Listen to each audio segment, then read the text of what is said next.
하나님의 메시지는 우리 교회가 매주 수요일 날이면 우리가 수요 그룹 공부를 합니다.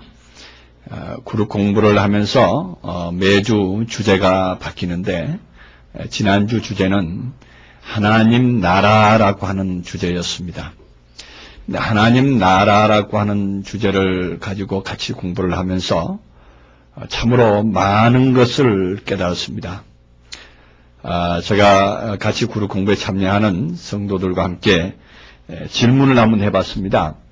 하나님 나라가 어떠한 곳입니까? 하고 물었더니 대다수가 하나님의 나라는 저 하늘 저 끝에 있는데 저 하늘 끝에는 무궁무진한 하나님의 아름다운 세계가 있고 그 아름다운 세계에는 사시사철 그 과일이 무르익어서 그 과일이 참 떨어지지 아니하고 또한 생명수 강이 흐르는 그러한 하나님의 나라입니다 하고 대답하는 것을 봤습니다. 저는 그 말씀을 대하면서 참으로 오늘날 교회들이 이러한 관점에서 하나님의 나라를 보고 있구나 하는 것을 깨닫고 오늘 우리가 설교를 통해서라도 아니면은 하나님의 그 역사하시는 그 역사가 될 때까지 이 말씀을 계속적으로 전파를 해야 되겠다 하는 각오를 가지게 됐습니다. 왜 그러냐 하면은 오늘날 우리가 알고 있는 하나님의 나라, 그 하나님의 나라와 예수님께서 증거하신 그 하나님의 나라, 그 나라는 견해 차이가 너무도 많이 납니다.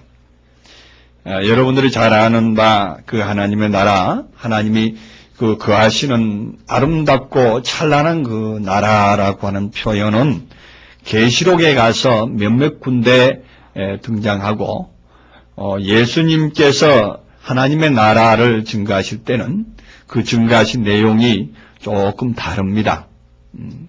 조금이라는 말을 쓸 수밖에 없는 것은 혹시 오해하실 분이 계실까봐 제가 이 말씀을 드리는 거예요.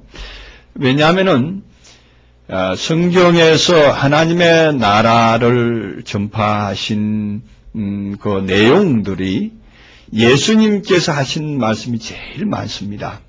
하나님의 나라라고 하는 이 나라를 성경에 나라라는 단어, 이 바실레아라고 하는 단어를 약 한 170번 정도 사용을 했는데 이 사용한 용례를 거의 3분의 2 이상을 예수님께서 사용을 했다 하는 얘기입니다.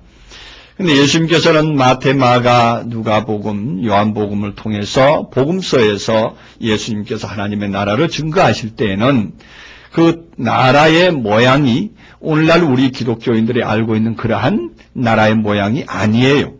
그 아닌데도 불구하고 오늘날 온 교회가 다 왜 그렇게 하나님의 나라를 추앙하고 그 하나님의 나라를 바라보고 있을까 하는 것을 생각을 하면 참으로 어처구니 없는 일이기도 하고 어이없는 일이기도 하고 정말로 어떻게 설득하고 어떻게 말을 시작을 해야 될까 하는 참 말의 서두를 꺼내기조차도 어려운 그러한 상황이 되고 있습니다. 여러분들이 잘 알다시피 92년도에 우리나라에서 신흥 종교가 하나 나와가지고 하나님의 나라가 곧 임할 것이다. 예수님께서 이 땅에 임하시고 우리는 그 예수님의 임하심으로 말미암아서 휴거할 것이다. 그래가지고 92년도에 한때 우리 전 한국 기독교가 발칵 뒤집어지는 그러한 역사가 한번 있었습니다. 그때가 아마 제가 기억하기로 10월 28일 날이면 하나님께서 예수님을 이 땅에 다시 재림하시게 하셔서 그 재림하신 예수님을 말미암아 우리는 하나님의 나라로 갈 것이다 하는 그러한 내용들이었습니다. 대다수가 그 사람들이 증거하는 내용들에 보면은 하나님의 나라는 희왕찬란하고 하나님의 나라는 금과 은과 각종 보석으로 꾸며졌고 하나님의 나라는 그렇게 아름다운 나라이기 때문에 우리는 하나님의 나라로 가야 된다. 이 땅을 버리고 그 하나님의 나라로 가야 된다 하는 그러한 당위성을 주장하면서 그렇게 가기를 꺼려하거나 다시 주저주저하는 사람들에게 설득하기를 하나님 나라가 얼마나 좋지 않느냐, 무궁무진하게 좋고 너무너무 좋다고 그렇게 선전을 했습니다. 근데 그 하나님의 나라가 도래됐느냐, 그 하나님의 나라가 실제로 임했는가, 우리는 뒤로 돌아보면은 그 사람들이 했던 모든 말이 다 거짓말이라는 것을 이미 우리는 증명한 바 있고, 이미 우리는 그 속은 그 사실들에 대해서도 우리는 붕괴하고, 또 어떤 성도들은 아직도 그 꿈을 못 버리고, 우리 하나님께서는 예수님께서 재림하시는 것을 조금 딜레이 하셨다. 이 시대에 많은 사람들을 구원시키기 위해서 딜레이 하셨다. 이렇게 말씀을 하고 또 기다리고 있습니다. 과연 그들에게 무엇으로 그들에게 말할 수 있을까 하는 것을 제가 한번 생각을 해봤는데, 오직 그들에게 증거할 것은 성경밖에 없습니다. 성경만이 참 증거이기 때문입니다. 누구의 말이 어떻고, 누구의 설이 어떻고, 누구 목사님이 어떻게 주장했고, 그것이 문제가 아닙니다. 오늘날에는 하나님의 나라라는 견해가 세상에 많이 있습니다. 어떤 목사님이 주장하는 하나님의 나라, 어떤 박사가 주장하는, 우리 잘 아는 펄시 콜레 박사라는 사람이 내가 본 천국이라는 그 하나님의 나라는 우리나라와 전 세계에 약 한 몇백만 부의 책이 팔릴 정도였습니다. 그 사람의 그 책 속에는 하나님의 나라가 너무너무 화려합니다. 너무너무 찬란합니다. 참 정말로 우리의 말로 표현하지 못할 정도로 집이라는 집들은 다 금은 보석으로 꾸며져 있고, 그 다음에 그 아름다운 그 생명수 강가에는 사시사철 아름다운 그 과일과 먹기 좋은 과일들이 열리고, 또한 근심과 걱정이 없고, 또 어떠한 것이 있고, 이런 표현들은 제가 이루 말할 수 없을 정도의 그런 많은 표현들을 동원을 하고 있습니다.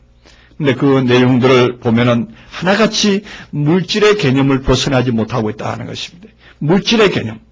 다시 말해서 인간적인 눈의 만족, 인간이 보는 눈으로서의 최고의 수준을 자랑하고 있다는 것입니다.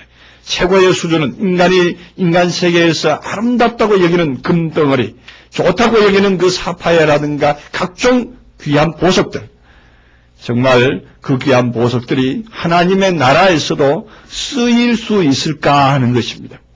그 하나님의 나라에서도 그 보석이 사용 가치가 있을까 하는 얘기입니다. 하나님의 나라에서도 그 보석이 가치가 있다 그러면 하나님의 나라에서도 이 세상의 재물과 같이 무한한 재물로 꾸며져야 됩니다. 이 세상에 빌 게이츠와 같은 유능한 부자도 그 나라에 가서 그 아름다운 어떠한 모양을 나타내고 있어야 되고, 또한 이 세상에서 좋아하는 물질의 모든 것들이 다 거기에 동원돼야 됩니다. 그렇다면 하나님도 물질의 개념에 묻고 계셔야 됩니다. 그래서 하나님께서는 금면류관을 항상 쓰고 계셔야 됩니다. 그 무겁고 무거운 면류관을 머리에 누른 채로 계셔야 된다는 사실입니다. 그렇다면 그러한 것들이 오늘날 우리에게 정말로 가능한 것일까 하는 것을 한번 생각해 보면, 그것은 누구의 얘기다, 누구의 말이다, 이거 이전에 예수님께서 증거하신 증거로만이 표현할 수밖에 없습니다. 예수님께서는 마태복음부터 시작해서 요한복음까지 예수님의 복음서 전체를 다 찾아봐도 하나님의 나라가 금빛 찬란하고 아름답고 어떠하고 하는 오늘날 유명한 어떤 강사, 부흥 강사들이 주장하는 그러한 하나님의 나라의 표현이 한 군데도 없다는 사실입니다. 눈을 씻고 찾아봐도 그러한 구절이 한 군데도 없다는 사실을 우리는 망각한 채로 어떠한 목사님, 어떠한 부흥사가 주장하는 그러한 하나님의 나라의 망상 속에 우리들이 빠져 있다는 사실입니다. 그 망상 속에 빠져있게 되는 이유는 오늘날에 이 세상에 많은 삶이 고달프고 이 세상에 사는 것이 뭔가가 불만족 상태이기 때문에 이 불만족 상태를 대리로 그 나라에 가서라도 이루어 보지 않을까, 그 나라에 가면은 이룰 수 있지 않을까 하는 그러한 그 물질 만능주의적인 어떠한 마음의 사상이 우리 마음 한가운데 가득 차 있기 때문입니다. 그래서 한 마음 가운데서 어떻게 하면은 거기 가서라도, 지금 여기서는 이루지 못하지만 거기 가서라도 어떻게 더 풍요하고 더 부유한 가운데 살아볼까 하는 얘기입니다. 그러나 예수님의 하시는 그 하나님의 나라는 그러한 것이 아니었습니다. 부유하고 아름다운 것이 아니었습니다. 천국에 크고자 하는 자는 낮아져야 되리라 그랬습니다. 작아져야 되리라 그랬습니다.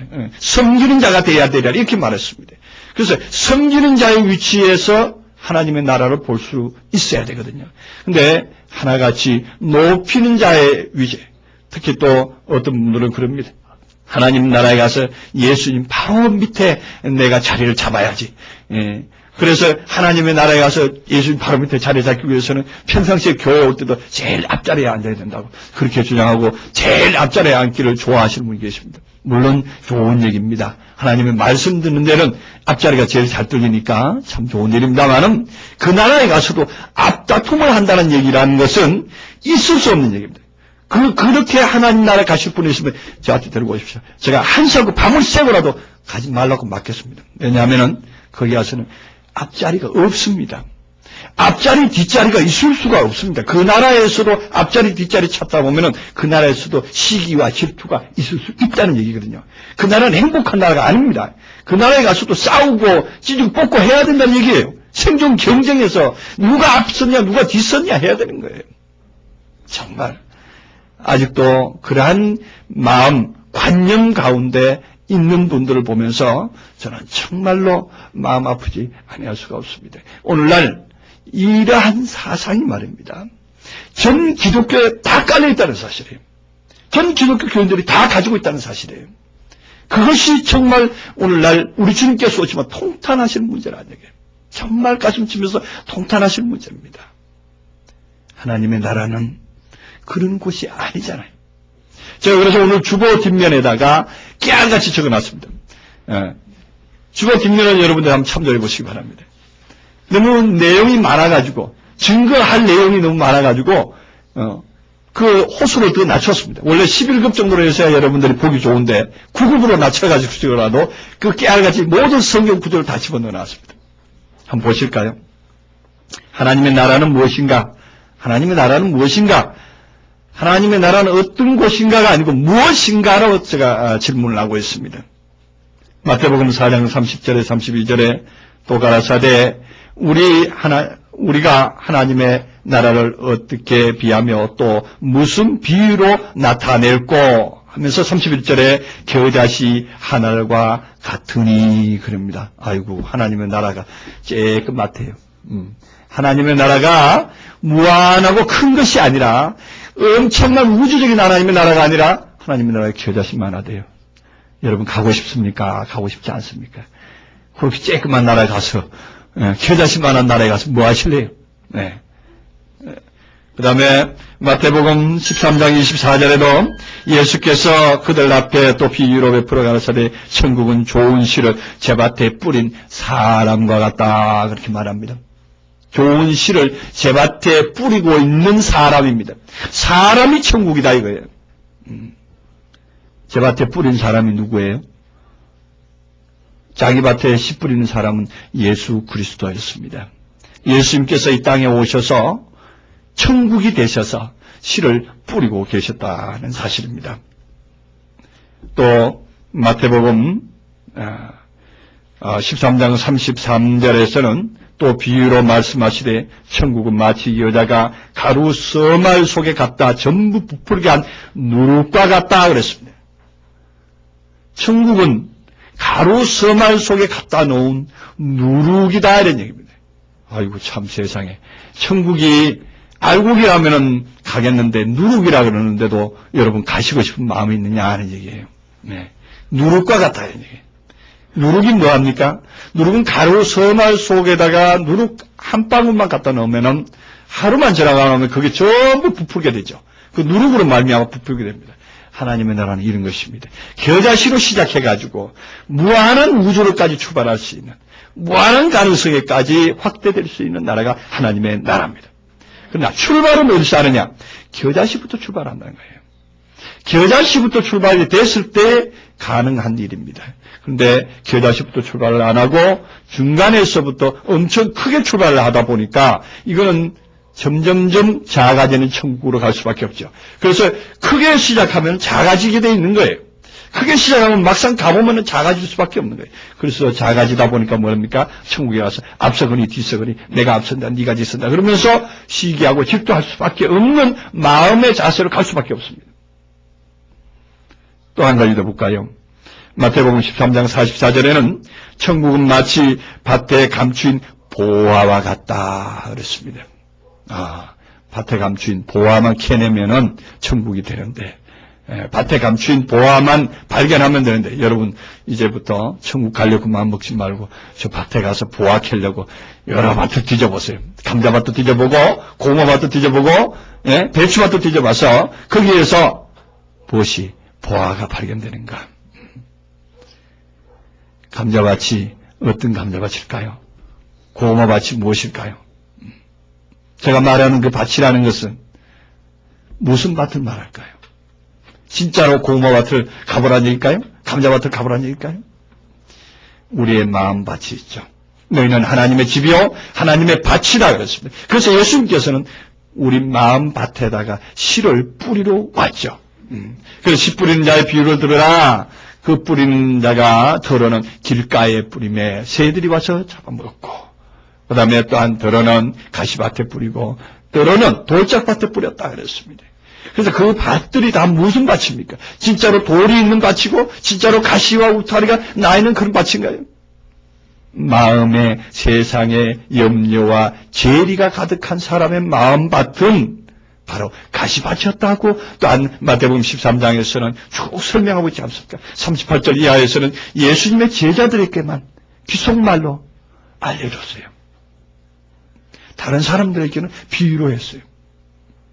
다른 사람들에게는 그 사실을 알면 안 돼요. 왜냐? 그 사실을 알면은 그 사람들은 오해를 하니까. 오늘날 세계가 그렇습니다. 그래서 천국은 비밀이다 그랬습니다. 비밀이다. 천국의 비밀을 아는 것은 너희에게 허락됐다 그랬습니다. 오늘 여러분들에게는 비밀을 아는 기회가 주어졌다는 사실입니다. 비밀을 아는 기회가 좋습니다. 오늘 세상 많은 사람들은 천국을 그렇게 알지 않습니까? 천국을 비유로 말한 대로 비유를 그대로 알아듣고 있다는 얘기예요. 천국을 비유로 말하는 것이 어디에 있습니까? 계시록에 나와 있거든요. 계시록에 천국은 희왕찬란하고 너무너무 어마어마하고 그다음에 12 진주문으로 꾸미고 이거 진주가 얼마나 흔하면 그 진주를 가지고 문으로 만들었을까? 진주 하나를 그것도 자연석 진주일 거야 아마 보나마나. 그 진주 엄청 비쌉니다. 한 개에 몇 천만 원 떠요. 그것이 딱 꾸며서 문으로 만들어졌대요.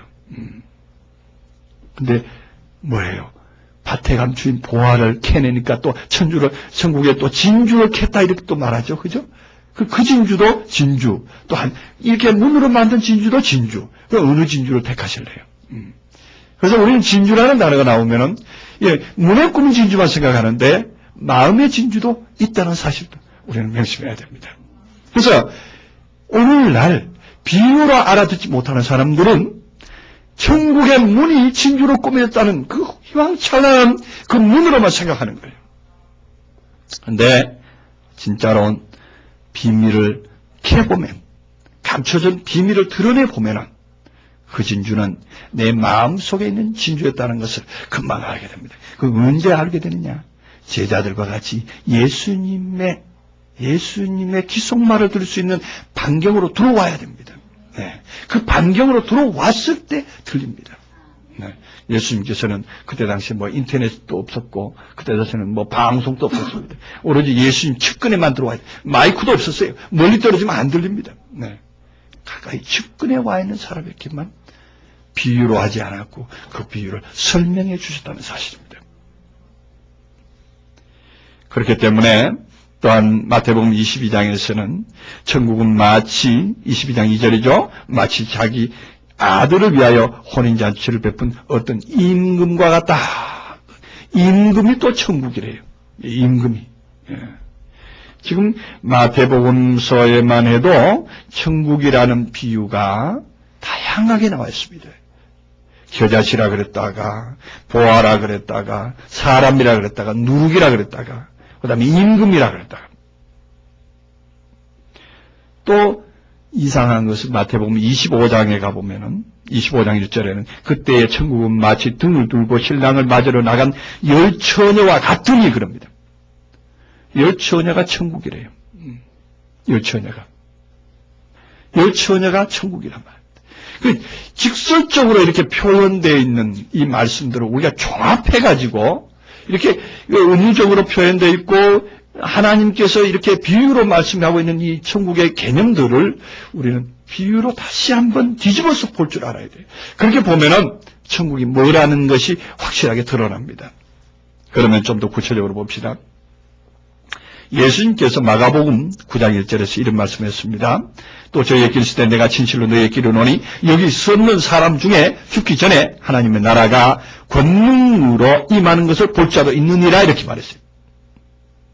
아니 이거 언제 한 말이죠?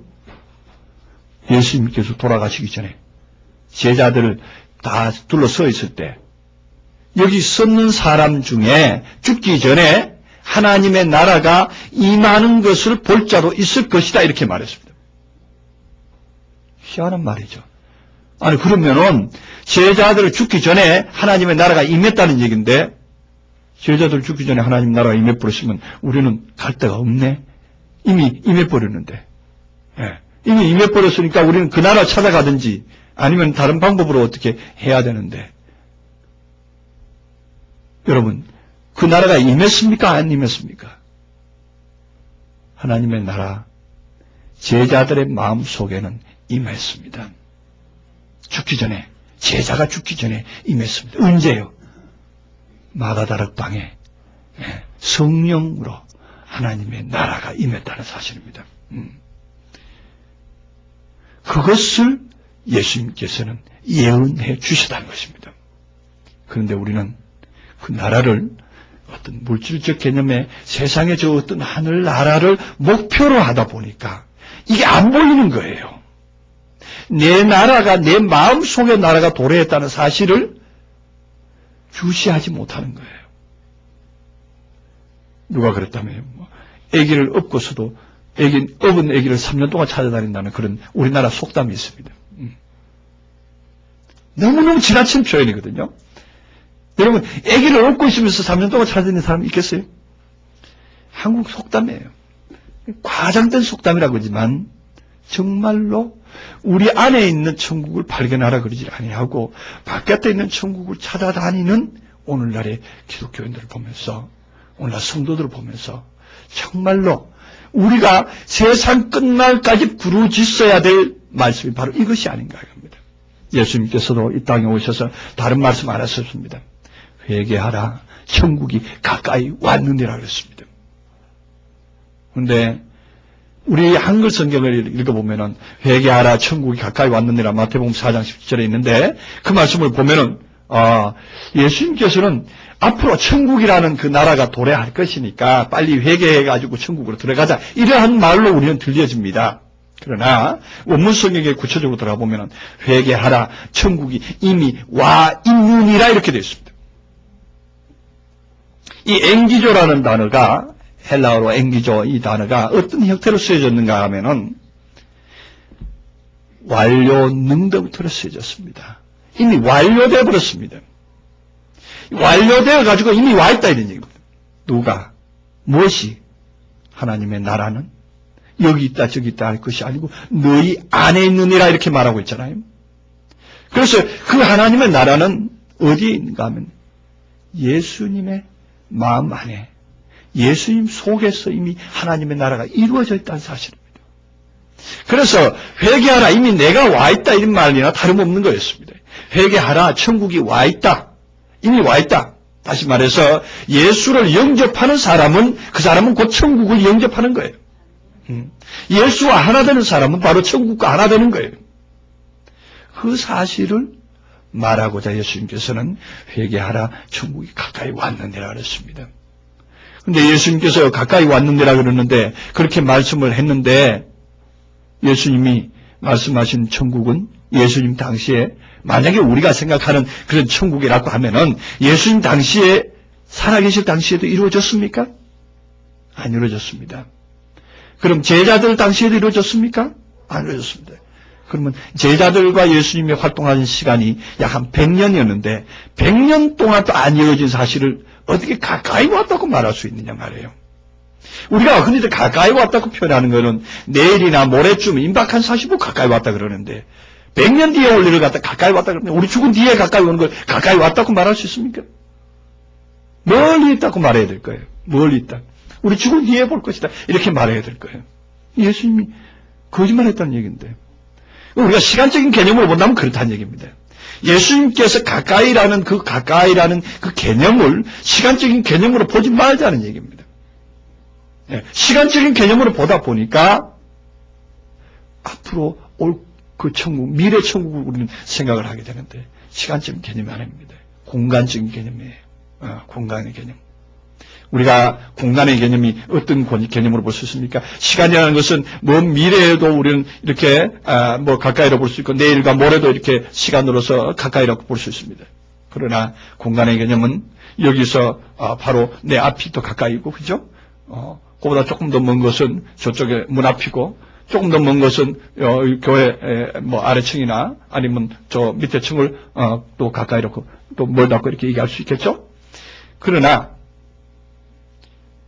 예수님께서 하시는 그 가까이라는 것은 바로 근접해 있는, 바로 인접해 있는, 바로 눈앞에 있는 그러한 상황에 가까이였습니다. 바로 어떤 상태라고 하면 할 수 있느냐면 아주 그냥 눈앞에 마주보고 있는 이런 상황이었어요. 마주보고 있는 상황이었어요. 그래서 누가복음 17장 20절 21절에는 그렇게 나옵니다. 우리 오늘 본문 주보 뒷면 맨 밑에 줄에 있는 것이죠. 17장 20절 21절을 보면은 바리새인들이 하나님의 나라가 어느 때 임하니까 묻거늘 예수께서 대답하여 가르사대 하나님 나라는 볼 수 있게 임하는 것이 아니요 여기 있다 저기 있다고도 못하리니 하나님의 나라 너희 안에 있느니라 그랬거든요. 저는 이것을 두 가지로 볼 수가 있습니다. 너희 안에라고 하는 것은 여기 단어 안에 보면은 너희 마음이라는 단어가 안 들어있기 때문에 너희 마음 안에라는 단어로 풀기에는 조금 해석상의 문제가 좀 따릅니다. 그러면 무엇을 보겠습니까? 묻는 자들이 누굽니까? 바리새인들이 둘러싸여 있었습니다. 바리새인들이 이렇게 삥 둘러싸여 있는 상황에서 예수님께서 그렇게 말합니다. 하나님의 나라는 여기 있다 저기 있다 할 것이 아니고 하나님 나라는 너희 안에 있느니라. 다시 말해서 너희들을 둘러싸여 있는 그 가운데 내가 있는데 바로 내다 이런 얘기예요. 그렇게도 볼 수가 있습니다. 예수님 자신이 천국이라는 것을 알려주기 위해서 이런 방법 저런 방법으로 얘기했습니다. 근데 예수님께서 이 땅에 계시면서 내가 바로 천국이다 이렇게 말했으면 모든 사람들이 안 믿었을 거예요. 아무도 안 믿었을 거예요. 믿으려 하질 않았을 겁니다. 그러나 천국이라는 것은 아주 미묘하게 찾아가도록끔 예수님께서 구상하고 계시다는 것입니다. 오늘날도 그렇습니다. 천국이라는 것은 바로 이겁니다 하고 딱 알려주면은 모든 사람들이 믿으려 하질 않습니다. 무슨 천국이 그래 그럴 거예요.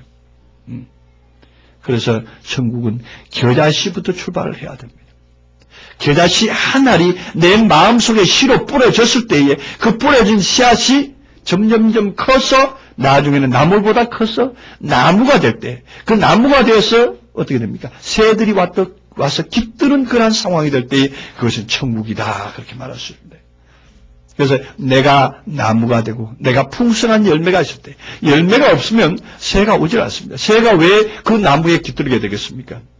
겨자씨가 또 맛이 있대요. 그래서 새들이 그 이스라엘 나라에는 실질적으로 그 겨자씨 먹으려고 새들이 많이 와서 깃든답니다. 겨자씨 그 작은 건데도 그죠? 네.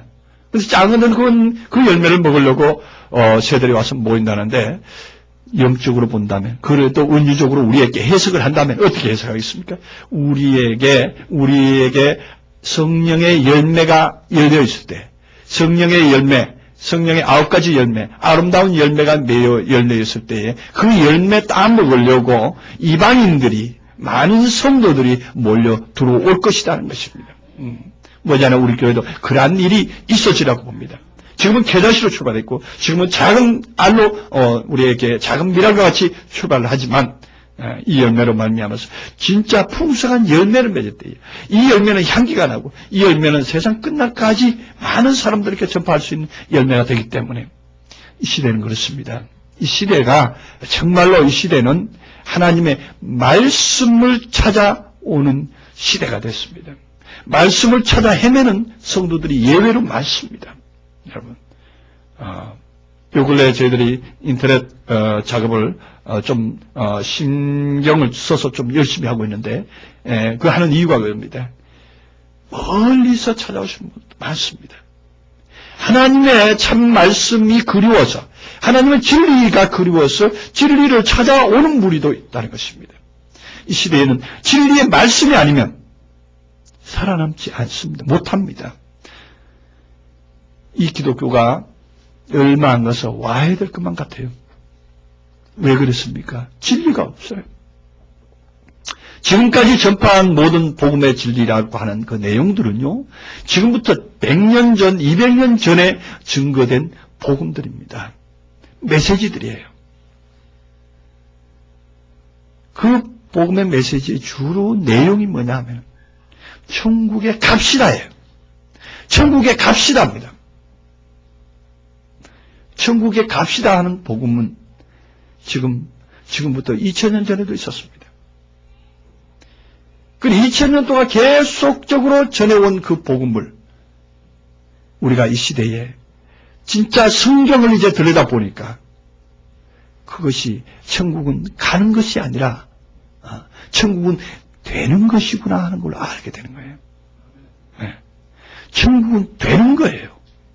내가 천국이 안 되면, 천국에 자격이 부여되지 않으면 하나님 나라에 들어갈 수가 없습니다. 제가 우리 지난 시간에 공부하면서 오늘 본문에도 나옵니다. 천국에 들어가기가 어떻게 어려운지 이렇게 말하니까 천국에 들어간다는 그 표현이 두 가지 표현이 있죠. 우리가 서울대학교에 교문에 들어가는 경우 그것도 들어간다 그러죠. 그러나 서울대학교에 합격해가지고 자격이 부여될 때 그것도 들어갔다 그럽니다. 그렇죠?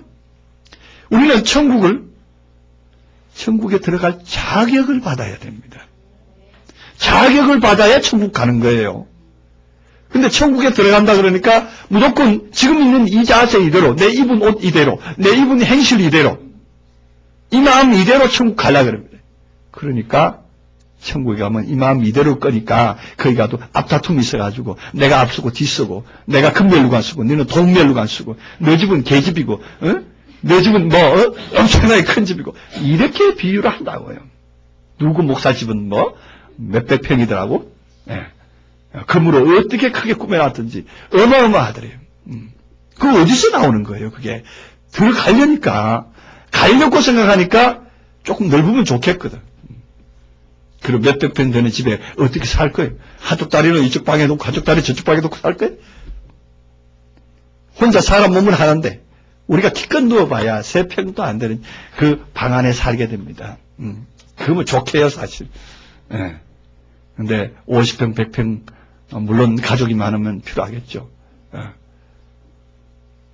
우리 오늘날 그 사람들의 마음이 얼마나 허망한지 몰라요.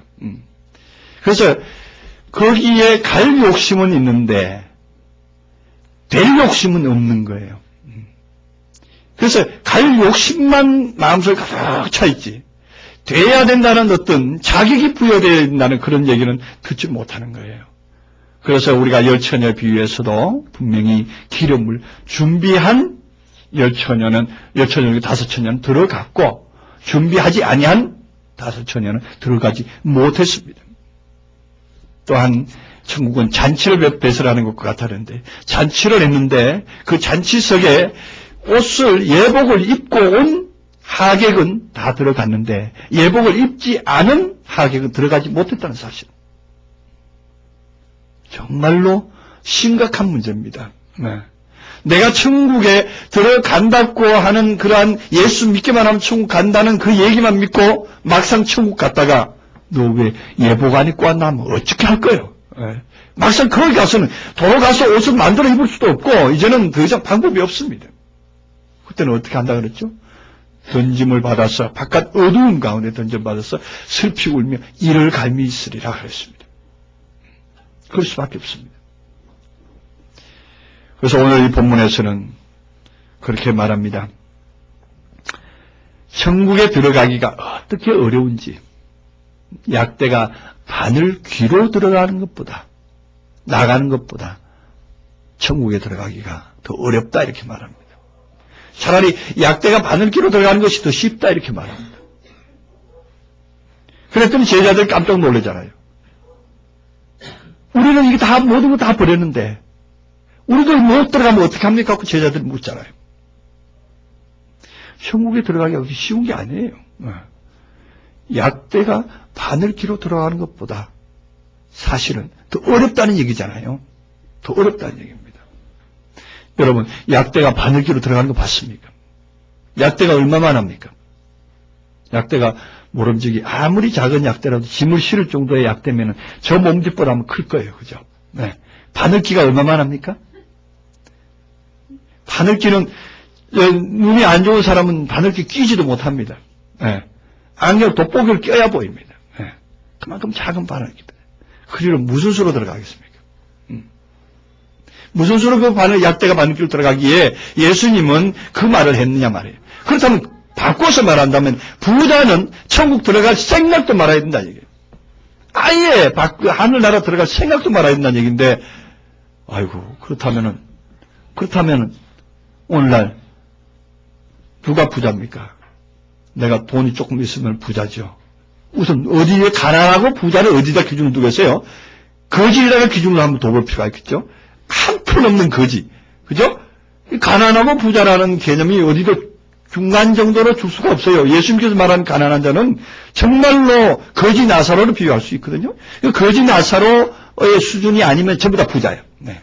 내 주머니에, 지금 여러분 주머니에 한번 보세요. 돈 1,000원이 있어도 부자야. 왜? 거지는 10원 한 푼도 없는 사람이니까, 그죠? 여러분들이 천국 들어가기 틀렸어요.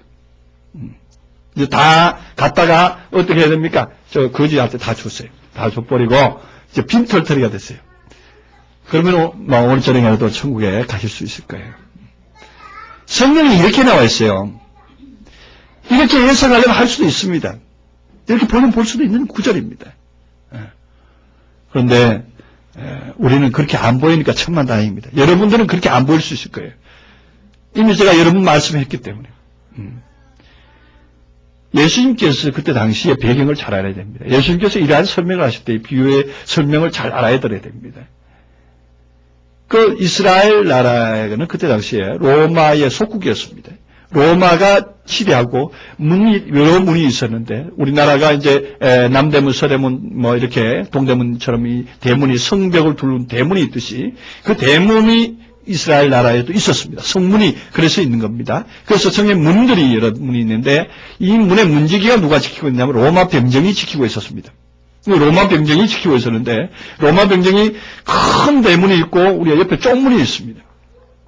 이 쪽문을 어떨 때 사용하는가 하면은 밤에 전부 크로스된 상태에서 밤에 바깥에 성 밖에 뭐 배추밭에 간다든지 성 밖에 어떤 사람을 만나러 간다든지 이렇게 했을 때 성 밖을 나가고자 할 때에 이 로마 병정들이 열어주질 않습니다. 예, 자기네들의 보안 관계의 문제 때문에 웬만해서 열어주지 않습니다. 정당한 어떤 이유가 없으면 안 열어줍니다. 그런데 민간인들이 그 문을 좀 열고자 하면은 로마 병정들한테 가서 뭐 하다못해 맛있는 것도 갖다 주고 아니면 그 요즘 말하는 그 봉투 그걸 좀 갖다 주고 들이밀고서 그러고서 이제 통과해서 문을 통해서 나가게 되어 있습니다. 하도 그런 일이 잦으니까 이스라엘 백성들이 그 문을 갖다 별명을 붙여놨는데 뭐라느냐, 저 문은 바늘구멍 문보다 더 어려운 문이다 이렇게 이름을 붙여놨어요. 그래서 그게 바늘귀 문이 됐습니다. 그 이름이 이 하나의 유행처럼 번져서 저것이 바늘귀 문이다 이렇게 사람들이 명명하고 있었습니다. 그래서 그 바늘귀 문은 낙타가 들어갈 수가 있습니다. 그 쪽문이죠. 그 쪽문은 낙타가 들어갈 수가 있습니다. 그 쪽문을 어떻게 통과하느냐. 그 낙타도 짐을 실은 상태에서 못 들어갑니다. 짐을 다 내려놓고 맹몸만 따로 들어갈 수가 있습니다. 예, 맹몸만 들어갈 수 있도록 좁은 상태로 되어 있는 문입니다. 그래서 약대가 바늘귀 문으로 들어간다는 얘기가 나온 겁니다. 그래서 약대가 바늘귀 문으로 들어가는 건 쉬운 거예요. 네, 쉬운 거예요. 어떻게 하면 집 다 벗어버리고 가면 돼요. 집을 씻고는 못 갑니다. 씻고 나면 찡겨서 들어가지도 못하고 나오지도 못하는 그런 상황이 됩니다. 그래서 짐은 벗어버리고 나가게 돼요. 그래서 우리의 죄의 짐 벗어버리고 우리의 물질의 짐 벗어버리고 간다는 거예요. 그래서 예수님께서 뭐라 합니까? 천국에 가려면 너 자녀와 자식과 그다음 부모와 전토와 모든 재물들을 다 버려야 된다 이렇게 말합니다. 그래서 그것이 또 무엇인가? 오늘 이 말씀을 듣고 여러분들이 이 말씀을 해석을 안 하면은 여러분들께서도 이것도 가족도 버려야 되고 아버지도 버려야 되고 어머니도 버려야 되고 그리고 전토도 버리고 집도 버리고 이것도 거지되라는 얘기네. 아까도 거지되라는데 또 거지될 판이에요 지금. 그래서 문제가 생기겠죠. 그래서 여기에서 우리는 먼저 이 말을 이해하기 전에 그 바로 뒷부분에 보면은 이렇게 버린 자는 어떻게 한다 그랬습니까? 버린 사람은 금세에 있어서 집과 형제와 자매와 모친과 자식과 전토를 100배나 받게 핍박을 겸하여 받고 그랬거든요. 이걸 버린 사람은 몇 배 받는다고요? 100배 받는 거예요. 야, 이거 장사 되는 거죠? 버리기만 하면은 100배 받을 수 있으니까, 이거 여러분, 저도 당장 갖다 좀 벌어보세요. 100배 받을 것이니까. 근데, 전토 100배 받으면 이제 10마지기 뜬 사람은 이제 1000마지기 될 것이고, 이렇게 엄청 크게 되는데, 한 마지기 뜬 사람은 100마지기 가지게 될 것이고, 그거 갖다 버리면 그렇게 되는데, 아니, 아버지를 100배 받으면 아버지가 몇 사람이에요? 100명. 이거 곤란해요, 정말. 어머니도 이제 100명이 돼요. 이제 자식도 뭐 100명이 되면은 참 좋은데 100이나 되니까 참 좋긴 하겠는데 참 이런 문제가 또 생기죠. 그래서 이 부분은 이 100배로 받는다는 얘기는 뭔가가 우리에게 주는 암시적인 말씀이실 거다 이렇게 얘기가 됩니다. 그래서 뭔가 암시하고 있는 것이죠. 그 아버지도 100배, 자식도 100배, 그 다음에 또한 형제도 다 100배로 받는다 하는 얘기는 이 100이라는 것은 완전하다 하는 뜻이 있죠. 완전하다, 풍요하다, 부유하다 이런 얘기가 되죠. 그런 의미가 쓰여졌습니다. 예수님께서도 비유로 말씀을 하시면서 그 100배의 얘기를 이제 결실하는 자, 옥토에 때려진 그 씨앗은 60배, 30배, 60배, 100배의 결실을 한다는 얘기, 그 얘기도 그 진짜로 뭐 100배로 이렇게 배율로 결실한다는 것보다도 이제 충분히 완벽한 축복으로 채워진다 이런 의미를 가지고 있습니다. 그러면은 여기에서 아내나 남편이나 아니면은 또 여기 전토, 그다음에 또 자식, 아버지 이걸 버린다는 의미가 무엇일까 하는 걸 한번 생각을 해볼 필요가 있죠. 우리가 집이 무슨 집이 있습니까? 우리가 아는 집들대로 성경에 나온 집을 한번 생각해 봅시다. 성경에는 집이 두 가지 나오죠. 반석 위에 지은 집과 모래 위에 지은 집이 있습니다. 네. 흔히들 우리 인생이 살면서 지은 집은 모래 위에다 집을 짓습니다. 다들 보면은 반석 위에다 짓는다 그러는데 막상 그 집이 모래 위에 지었다는 사실은 성경을 통해서 보면은 알게 됩니다. 왜냐?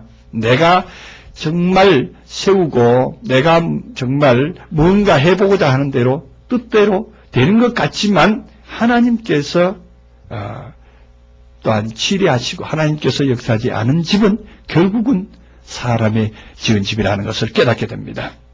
그래서 고린도후서 5장에서는 땅에 있는 장막집이 무너지면 위에 있는 집, 신령한 집, 영원한 집이 내게 있는 줄 아나니 그렇게 말합니다. 그 땅에 있는 장막집, 이 장막집이 무너지기를 바라는 겁니다. 그래서 이 집을 버리라는 얘기입니다. 그럼 땅에 있는 장막집, 또 내가 지은 모래 위에 지은 집, 이것을 버린다는 것은 무엇입니까? 내가 모래와 같이 하잘 것 없는 인생들의 교훈, 인생들의 사상을 의지해서 지은 집이에요. 예수님은 반석이시잖아요. 예수님의 진리의 터 위에 지은 집이 아닌 모든 집들은 다 버려야 되는 것입니다. 그래서 그 집을 버리면 반석 위에 지은 집으로 바꿔주십니다. 그러니까 반석 위에 지은 집은 바로 예수 그리스도께서 지은 집이고 예수 그리스도의 터 위에 지은 집이기 때문에 그건 온전한 집이다 이런 얘기입니다. 그건 100배 받는 거예요. 네, 그 집을 100배 받는다는 얘기입니다. 그래서 내가 거치하고 내가 의지하고 내가 바랐던 사상 누각이 있습니다. 우리가 바라던 내가 생각했던 그 사상 누각이 뭐냐? 오늘날 우리 모든 인생들이 알고 있는 하나님의 나라라는 그 개념이에요. 정말 허망된 개념이거든요. 근데 그건 물론 좋습니다. 그 나라가 있다고 하더라도, 그 나라가 그렇게 휘황찬란하다고 하더라도, 내가 자격이 안 되면, 내가 그 자격이 안 되면 들어갈 수가 없다는 사실이기 때문에, 제가 오늘 주장하자는 얘기는, 그 나라가 있다 없다 이걸 논하기 전에 무엇이냐, 그 자격에 대해서 갈망하고, 자격에 대해서 초점을 맞추고, 자격을 갖추기 위해서 노력해야 된다는 것을 말하고자 합니다. 더불어서 말하는 것은, 목적이 그런 쪽으로 되어 있을 때는 그런 쪽으로 바람이 들어가요. 마음에 생각이 그쪽으로 들어가서 그쪽에 가면 어떻게 할 것이다 하는 욕망만 있어요. 마음속에 욕망만 있지 용기가 없어요. 그걸 이루고자 하는 용기가 없는 거예요. 그래서 오늘날의 복음은 이제는 하나님 나라를 들어가기보다 자격을 갖추자. 들어갈 수 있는 자격을 갖추자 하는 그러한 복음 쪽으로 바꿔져야 됩니다. 그랬을 때에 많은 사람들이 변화가 일어납니다. 변화가 일어나요. 오늘날 많은 교회들을 보면서 많은 그 메시지들을 들으면서 저는 그런 생각을 해봅니다. 정말로 많은 사람들이 많은 시간을 허비하고 있구나. 예수 믿은 지 10년이 되고 20년이 되고 30년이 됐는데도 하나님의 나라에 대한 초점이 맞지 않으니까, 포인트가 맞지 않으니까 변화되려고 하는 욕구가 없는 겁니다. 변화되려고 하는 욕구는 다시 말해서 하나님의 말씀이 들어와서 그 말씀대로 되어졌을 때 변화되는 것입니다. 네. 말씀이 들어와서 변화되는데 말씀을 배우려 하질 않는 거예요. 네. 말씀 배우려. 20년 다닌 그 장로님, 30년 다닌 그 권사님들도 막상 성경 말씀 가지고 얘기하면 어떤 분들은 그 말씀 어디 있더라? 신약 성경의 말씀을 가지고 얘기하는데 구약 성경 뒤적거리고 찾고 있더라는 얘기예요. 그것만 가지고 얘기하는 게 아닙니다. 그것뿐만 아니라 진정으로 말씀에 대해서 비유가 무엇이며 하나님께서 무엇을 우리에게 주셨는가?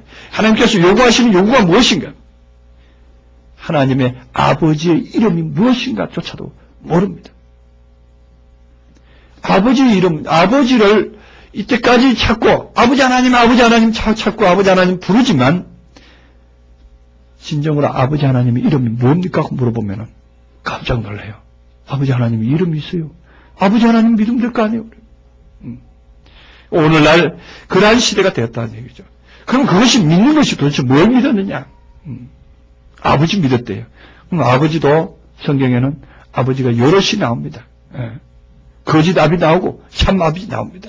오늘 여기도 버려야 될 아비가 어떠한 아비를 버리라는 것인가?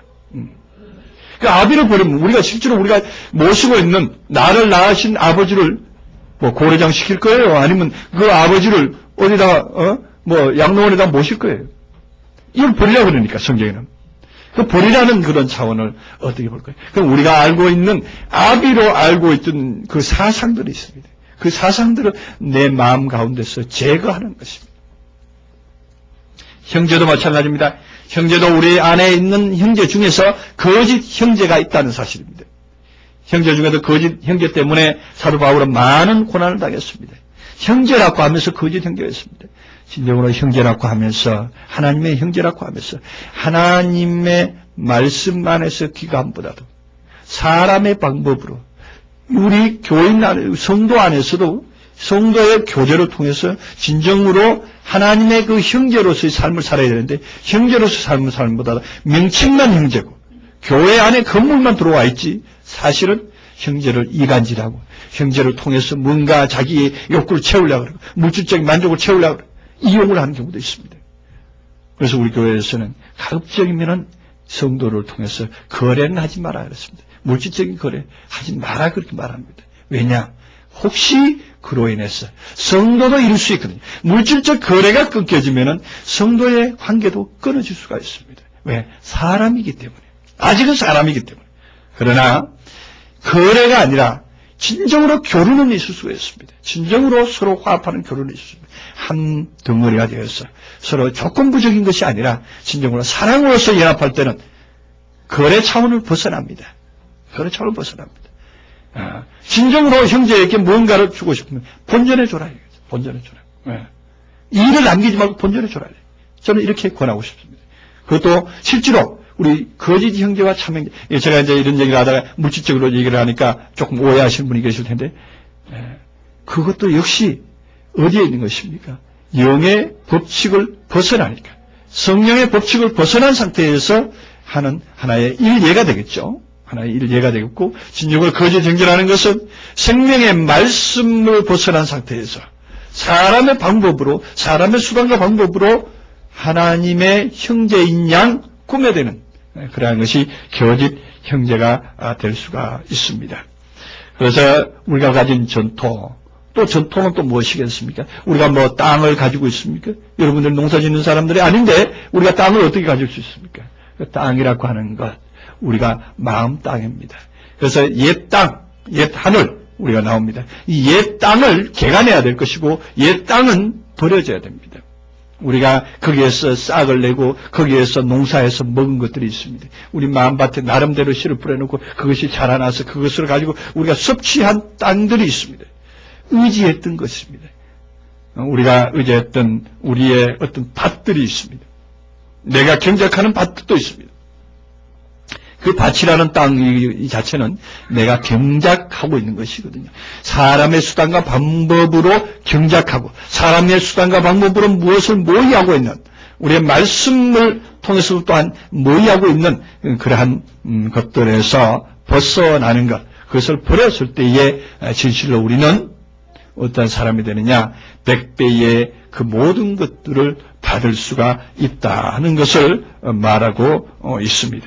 그래서 여기서 말하는 금세와 내세가 나오는데, 금세와 내세는 지금 현재에 내가 버려지고 있을 때는 지금 금세가 됩니다. 지금 금세, 지금 현재의 나의 모습, 지금 현재 내가 살고 있는 이때가 금세가 되고, 내세라고 해서 먼 내세, 내가 죽어서 내세가 아니라 내가 변화되면 내세입니다.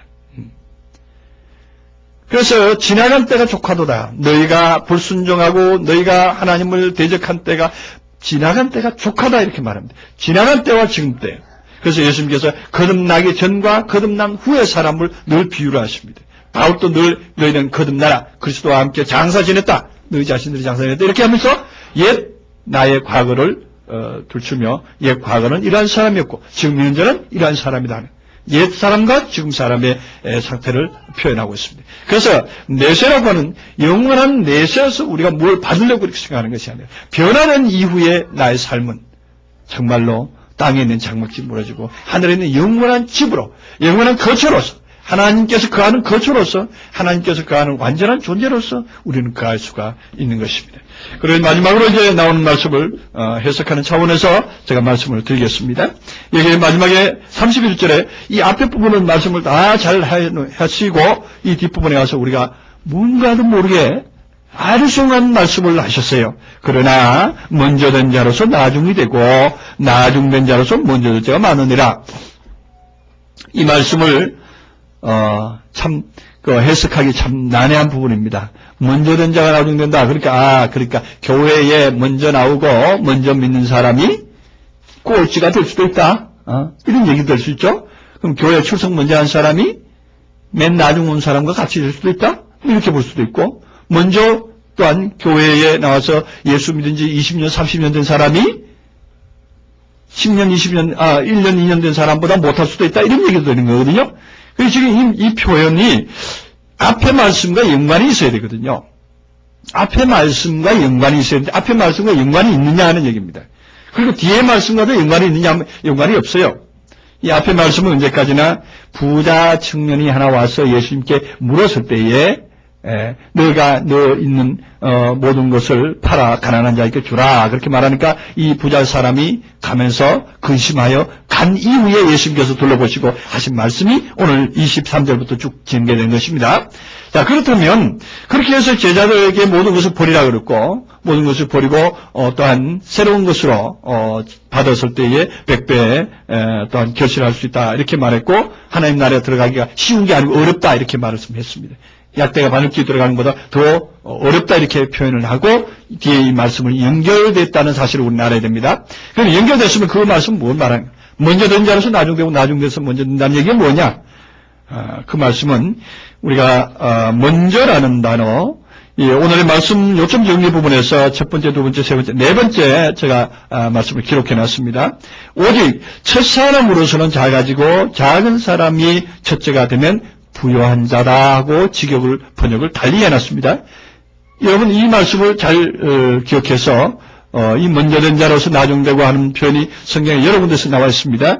이 부분에 여러분들 적용시키기 바랍니다. 오직 첫 사람으로서는 작아지고, 먼저라는 단어가 첫 사람이거든요. 첫 사람으로서는 작아지고, 첫 번째 내가 가지고 있는 것들은 버리고, 작아지고 하는 버리고, 내가 첫 번째 가지고 있는 전토와 부모와 자식들은 버리고, 내가 짐지고 있던 약대의 등을에 지고 있던 짐들도 다 버리고, 그리고 버린 상태가 작아진 사람이거든요. 나중이다 하는 얘기가 그런 얘기입니다. 먼저 된 자가 나중된다 하는 얘기는 나중이라는 단어가 버려지고 작아지고 왜소해지는 그런 상황이 이 나중이라는 의미로 쓰여집니다. 그 다음에 작아진 사람이 첫째가 되면 부여해진다 하는 얘기는 나중된 사람이 나중된 자로서 먼저 된다 이런 표현이 작아진 내가 작게 출발한 내가 겨자씨로 출발한 내가 새롭게 출발한 내가 이제 먼저가 된다.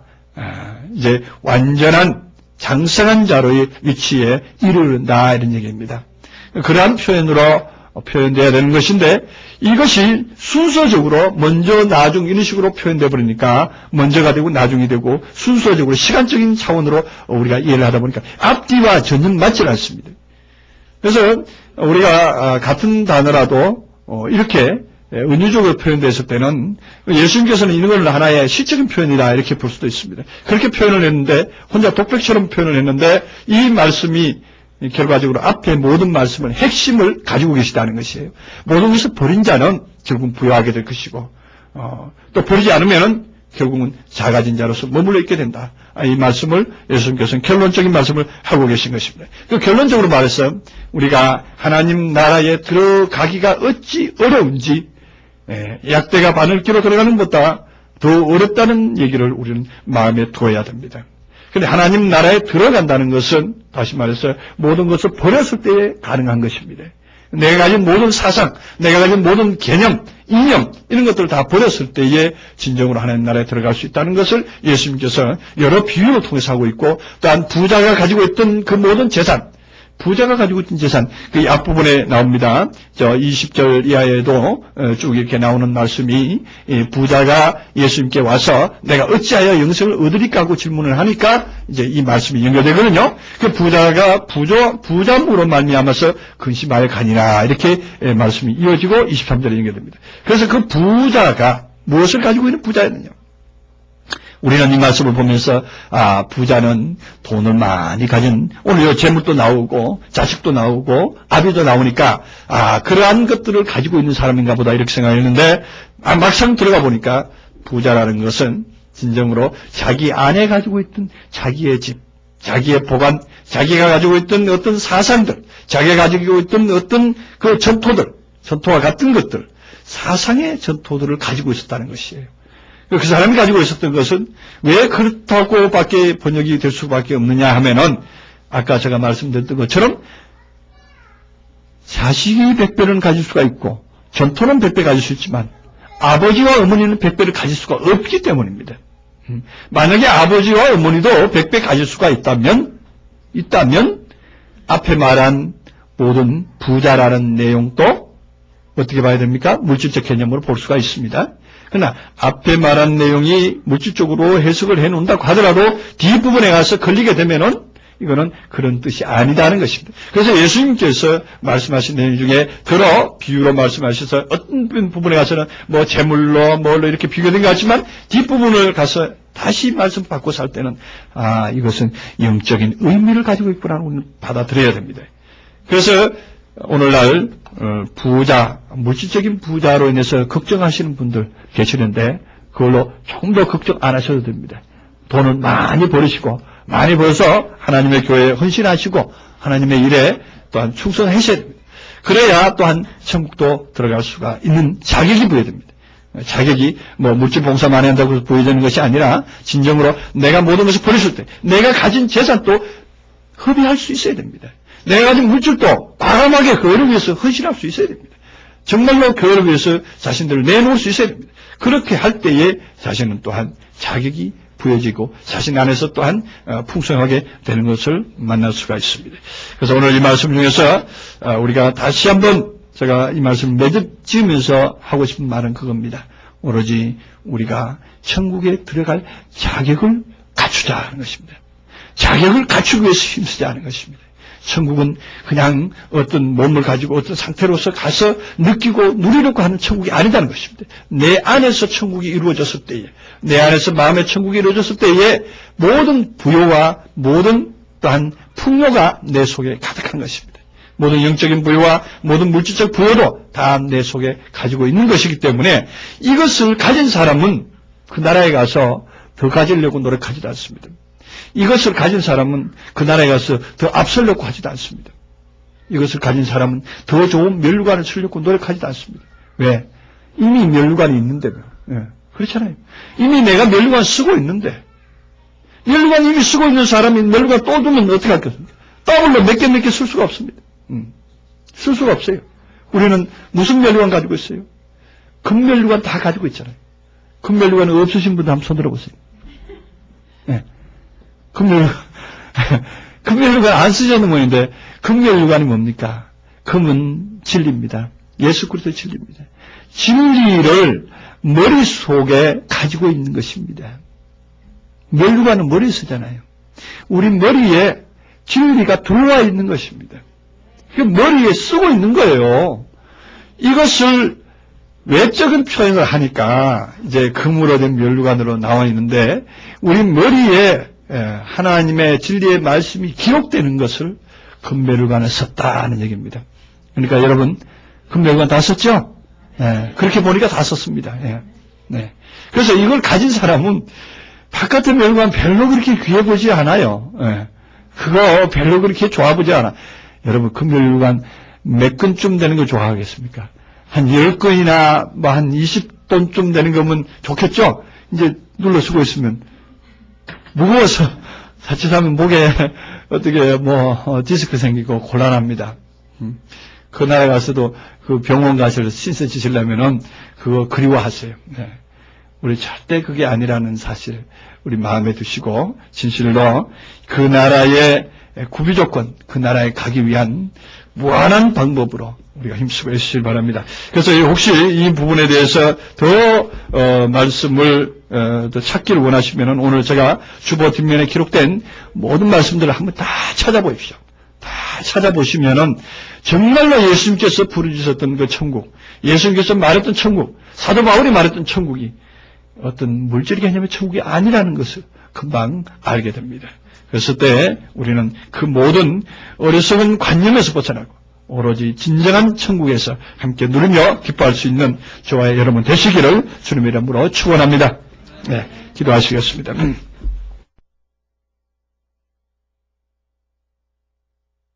문제입니다. 내가 천국에 들어간다고 하는 그러한